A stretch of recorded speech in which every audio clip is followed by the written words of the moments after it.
You, John Fitzgerald Kennedy, do solemnly swear. I, John Fitzgerald Kennedy, do solemnly swear. That you will faithfully execute the office of President of the United States. That I will faithfully execute the office of President of the United States. And will, to the best of your ability. And will, to the best of my ability. Preserve, protect, and defend the Constitution of the United States. Preserve, protect, and defend the Constitution of the United States. So help you God. So help me God.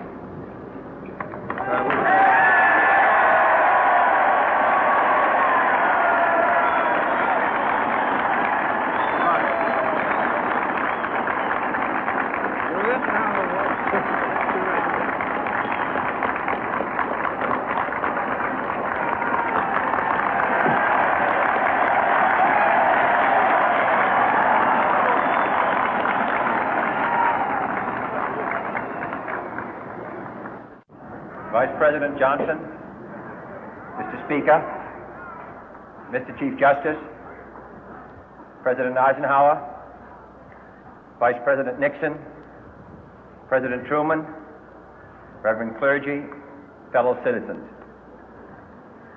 We observe today not a victory of party, but a celebration of freedom, symbolizing an end as well as a beginning, signifying renewal as well as change. For I have sworn before you and Almighty God the same solemn oath our forebears prescribed nearly a century and 3/4 ago. The world is very different now, for man holds in his mortal hands the power to abolish all forms of human poverty and all forms of human life. And yet the same revolutionary beliefs for which our forebears fought are still at issue around the globe. The belief that the rights of man come not from the generosity of the state, but from the hand of God. We dare not forget today that we are the heirs of that first revolution. Let the word go forth from this time and place to friend and foe alike that the torch has been passed to a new generation of Americans born in this century, tempered by war, disciplined by a hard and bitter peace, proud of our ancient heritage, and unwilling to witness or permit the slow undoing of those human rights to which this nation has always been committed and to which we are committed today at home and around the world.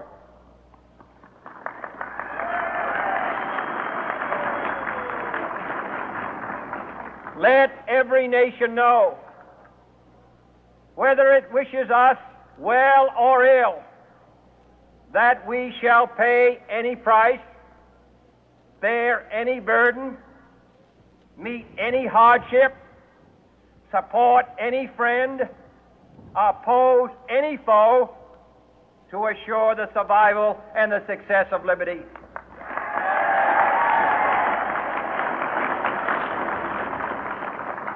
This much we pledge and more. To those old allies whose cultural and spiritual origins we share, we pledge the loyalty of faithful friends. United, there is little we cannot do in a host of cooperative ventures. Divided, there is little we can do, for we dare not meet a powerful challenge at odds and split asunder. To those new states whom we welcome to the ranks of the free, we pledge our word that one form of colonial control shall not have passed away, merely to be replaced by a far more iron tyranny. We shall not always expect to find them supporting our view, but we shall always hope to find them strongly supporting their own freedom, and to remember that in the past, those who foolishly sought power by riding the back of the tiger ended up inside.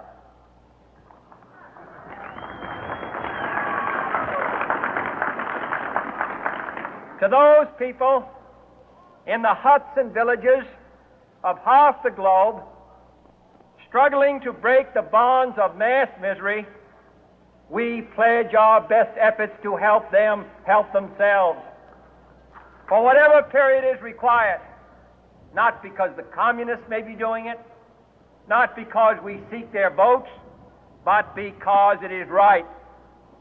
If a free society cannot help the many who are poor, it cannot save the few who are rich.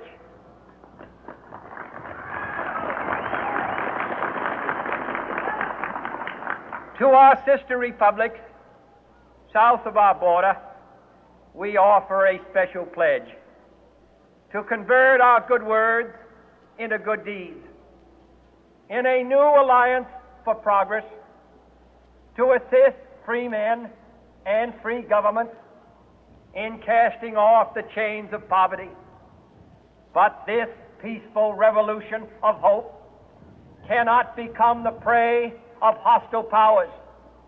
Let all our neighbors know that we shall join with them to oppose aggression or subversion anywhere in the Americas. And let every other power know that this hemisphere intends to remain the master of its own house.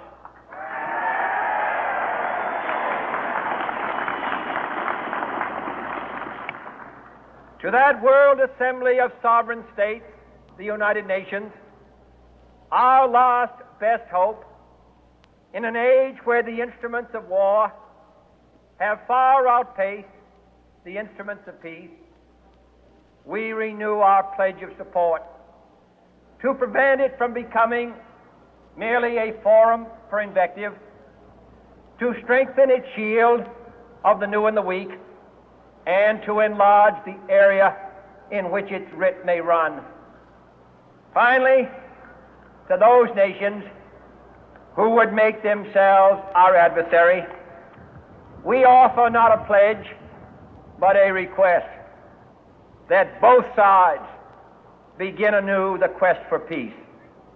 Before the dark powers of destruction, unleashed by science, engulf all humanity in planned or accidental self-destruction, we dare not tempt them with weakness, for only when our arms are sufficient beyond doubt can we be certain beyond doubt that they will never be employed. But neither can two great and powerful groups of nations take comfort from our present course, both sides overburdened by the cost of modern weapons, both rightly alarmed by the steady spread of the deadly atom, yet both racing to alter that uncertain balance of terror that stays the hand of mankind's final war.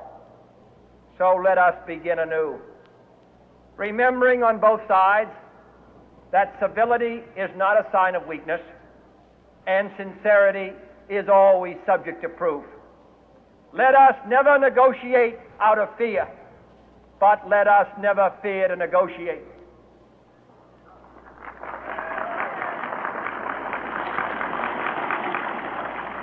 Let both sides explore what problems unite us, instead of belaboring those problems which divide us. Let both sides, for the first time, formulate serious and precise proposals for the inspection and control of arms, and bring the absolute power to destroy other nations under the absolute control of all nations.